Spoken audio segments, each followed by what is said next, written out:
Cumprimento a todos, indistintamente, uma paz do Senhor Jesus. Eu quero trazer uma rápida meditação, mas preciso frisar o meu sentimento de honra de ver essa multidão aqui nesta noite. Vieram celebrar o nome de Jesus e, claro, escutar música da mais alta qualidade.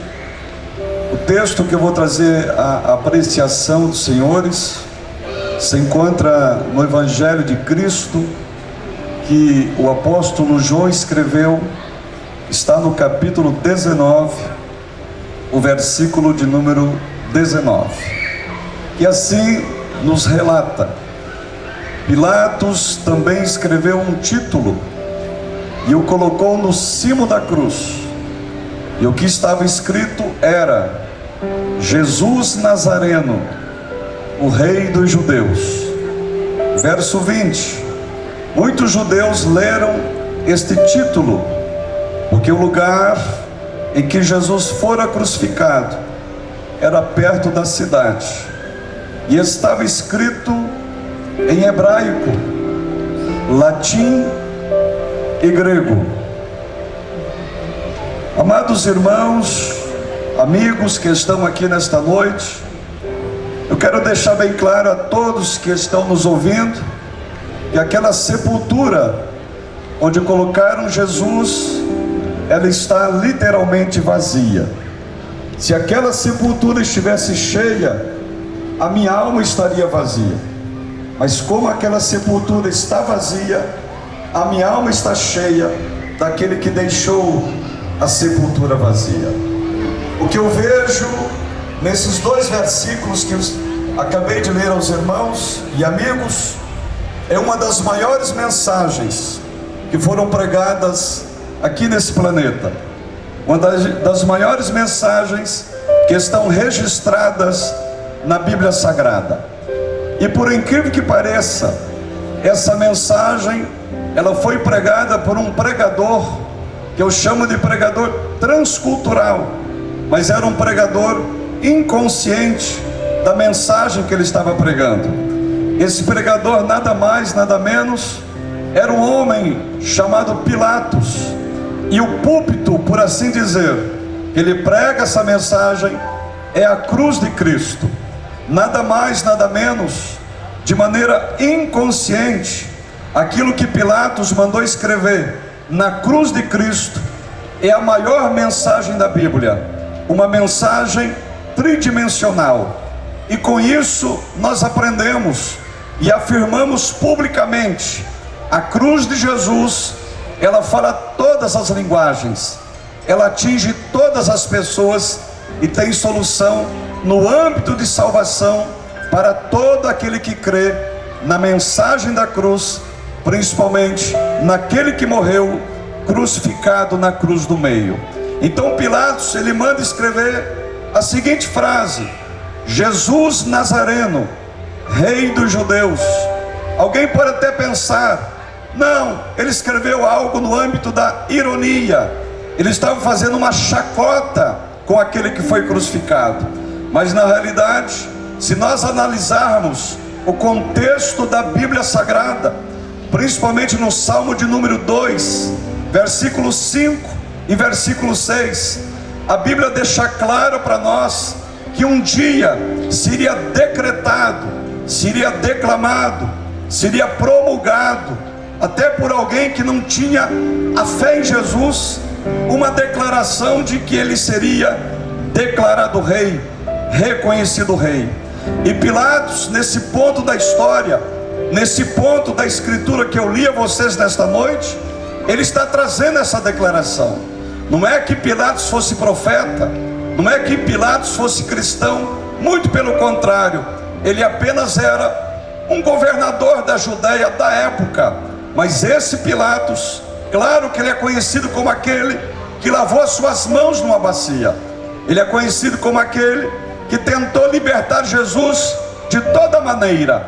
Mas é esse Pilatos que traz uma grande mensagem. E de qual mensagem eu estou falando?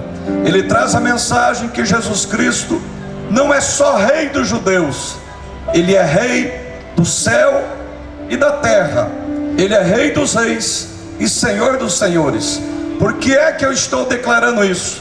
Porque Pilatos, ele manda escrever no cimo da cruz de Jesus que Jesus é rei em língua hebraica. Por que é que ele manda escrever em hebraico? Hebraico, senhores, um rápido conceito histórico para vocês. O hebraico na época de Jesus era a língua falada por todos os religiosos. Se você fosse no templo na época de Jesus, a linguagem era hebraica, a liturgia era em hebraico, os cânticos eram em hebraico, os levitas falavam hebraico, os sacerdotes falavam hebraico. Toda pessoa que ia até o templo para entregar um sacrifício por mão dos sacerdotes, ele tinha que fazer declarações em hebraico. Então aqui eu afirmo para vocês, historicamente falando, a língua hebraica é a língua das religiões, é a língua dos religiosos. Então, se os irmãos pararem para pensar comigo, o que Pilatos está fazendo quando manda escrever que Jesus é rei em língua hebraica? É Pilatos tentando dizer e falando de maneira metafórica, falando de maneira profética, nas entrelinhas da cruz, que Jesus é rei, e todo religioso tem que entender que Jesus Cristo é rei. Então, se por acaso passasse diante da cruz de Jesus alguém que fosse do islamismo, ele teria que admitir: Jesus Cristo é rei. Se por acaso passasse alguém diante da cruz que fosse do espiritismo, ele teria que admitir que Jesus Cristo é rei. Se por acaso alguém do confucionismo passasse diante da cruz, ele teria que admitir que Jesus Cristo é rei. E isso eu digo sem nenhum medo de errar. Isso eu digo com toda a convicção da minha alma. Só existe um só Deus, só existe um Senhor, só existe um só Rei. O nome dele é Jesus Cristo de Nazaré. E toda religião tem que se dobrar a essa verdade, a essa afirmativa, porque Jesus Cristo é Rei. E a maior autenticação, a maior certeza, o maior axioma que prova que Jesus Cristo é Rei é que ao terceiro dia, na sua sepultura, qualquer pessoa que fosse até lá encontraria essa sepultura vazia. Então não foi apenas uma pessoa que morre e que é sepultada, pelo contrário, ele morre como homem, mas ressuscita como rei, e é rei para todo sempre e para todo a eternidade. Jesus Cristo é rei. Caso você queira fazer uma prova, visite o túmulo onde está sepultado o líder da religião espírita, lá na França, na cidade de Saint-Denis. Existe um cemitério lá, e se você for até lá, você vai ver que está morto, enterrado lá, um homem chamado Allan Kardec. Mas caso você queira ir até a cidade de Kapilavastu, que fica lá no Nepal, e queira visitar o túmulo de um homem chamado Confúcio, você vai ver que os restos mortais de Confúcio estão lá. E caso você queira visitar o túmulo de um homem chamado Maomé, você vai lá na Arábia Saudita, você vai lá na cidade de Meca, e você vai ver que lá tem um templo, e nesse templo chamado Kaaba, os restos mortais de Maomé estão enterrados lá. Por que eu digo isso? Porque Kardec não é rei, Confúcio não é rei, Maomé não é rei. Mas caso você queira fazer uma visita lá para o Oriente Médio, vai lá no bairro islâmico de Jerusalém, passe o portão de Damasco, vai lá no Jardim da Tumba, você vai poder visitar uma sepultura que está lá. E historicamente falando, nessa sepultura colocaram o corpo de Jesus Cristo de Nazaré. E o que é interessante, eu já visitei essa sepultura. Eu peguei o meu celular, eu filmei essa sepultura, procurei nos 4 cantos daquela sepultura, não tem ninguém sepultado lá, ela está vazia, não tem ninguém lá dentro. Por que é que ela está vazia? É porque Jesus Cristo, Ele é Rei dos Reis e Senhor dos Senhores, e aqui nesta noite tem vários súditos desse rei, e se por acaso esses súditos estão aqui nesta noite, você pode levantar a sua mão ao céu nesta noite e dar um glória a Deus, e dar um aleluia para aquele que é rei, para aquele que é Senhor, e aquele que reina e vive para todos sempre. Se Jesus é rei, é porque Ele manda. Se Jesus é rei, é porque Ele pode. Se Jesus é rei, é porque Ele está no trono. Se Jesus é rei, é porque Ele tem todo o poder, não só no céu, mas também na terra. E digo mais, até debaixo da terra, Jesus Cristo é declarado rei. E tem mais, Pilatos ainda diz que Jesus é rei, não só na língua hebraica, declarando para todos os religiosos que Jesus Cristo é rei, mas Pilatos também diz em língua latina que Jesus Cristo é rei. Porque é que ele mandou escrever em latim que Jesus Cristo é rei? O latim, senhores, trazendo mais um conceito histórico, ele era a língua, era o idioma que era falado pelos governos. O vasto Império Romano, que durou quase 800 anos de existência, que ia do norte da África até o sul da Inglaterra, os seus Neros, os seus Césares, os seus centuriões, os seus soldados só falavam uma língua latina. Então o Pilatos está dizendo o seguinte: atenção, governos da terra, atenção, deputados, atenção, presidentes, atenção, vereadores, atenção, câmaras, atenção, parlamentos. Não são os senhores que mandam, mas nessa terra e nesse céu só tem um rei, e o nome dele é Jesus Cristo de Nazaré. Existe no planeta uma grande expectativa para o dia 20 de janeiro de 2025. O que é que vai acontecer? Um homem chamado Donald Trump, ele vai se assentar naquela cadeira que dizem que é a cadeira do homem mais poderoso da terra. Aquela cadeira fica lá na Casa Branca, aquela cadeira fica lá em Washington, aquela cadeira fica lá no Salão Oval do homem que é conhecido como o mais poderoso da terra. Mas eu digo para você, ele pode ter um poder sobre os Estados Unidos da América, mas existe uma cadeira, ela não está na terra. Existe um trono, ele não está em Brasília, ele não está em Washington, ele não está na Rússia.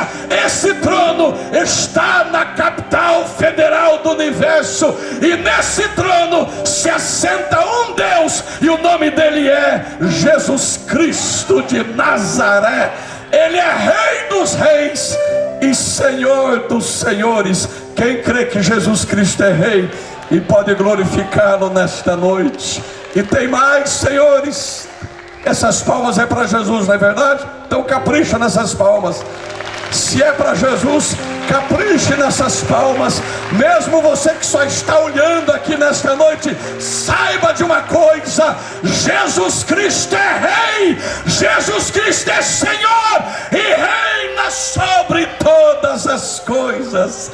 Eu estou sentindo a presença dele aqui nesta noite. O que é interessante, o Pilatos ainda de estar declarando que Jesus é rei para todos os religiosos, ele também declara, reiterando, que Jesus é rei para todos os governos da terra. Mas o Pilato faz questão de dizer que Jesus é rei em língua grega. Por que é que Pilatos fez isso? Eu preciso falar de outro conceito histórico. A língua grega era a língua dos sábios, era a língua dos inteligentes, era a língua dos filósofos. Sócrates falava grego, Platão falava grego, Arato falava grego, Epimenides falava grego, Diocleciano falava grego. Todos os filósofos que já passaram por essa terra, os mais eficazes, os mais sábios, todos eles falavam a língua grega por causa da sua sabedoria e da cultura helenística da época. Então os filósofos da época se gabavam em dizer: nós temos uma deusa, nós temos uma senhora sobre a nossa vida, e essa senhora se chama sabedoria. Então o Sócrates, ele servia a sabedoria, o Platão servia a sabedoria. Mas o que é que o Pilatos está fazendo, senhoras e senhores? Ele está mandando escrever na cruz, na linguagem dos sábios, na linguagem dos inteligentes, que Jesus Cristo é rei. O que é que Jesus está dizendo agora? O que é que a cruz disse naquela época e diz ainda nesta noite? Ela diz para todo cientista, ela diz para todo sábio, ela diz para todo acadêmico que se banca na sua sabedoria, que se estriba na sua sapiência, que só tem um rei, só tem um Senhor no céu e na terra. E esse rei não é Sócrates, esse rei não é Platão, esse rei é Jesus Cristo de Nazaré. E o que é interessante, esse próprio Jesus, que é a sabedoria de Deus personificada, ele chega a dizer o seguinte: graças te dou, ó Pai, Criador dos céus e da terra. O Senhor ocultou essas coisas aos sábios e aos entendidos, mas revelou aos seus pequeninos. Tem gente que se estriba só na sua sabedoria, mas sabedoria verdadeira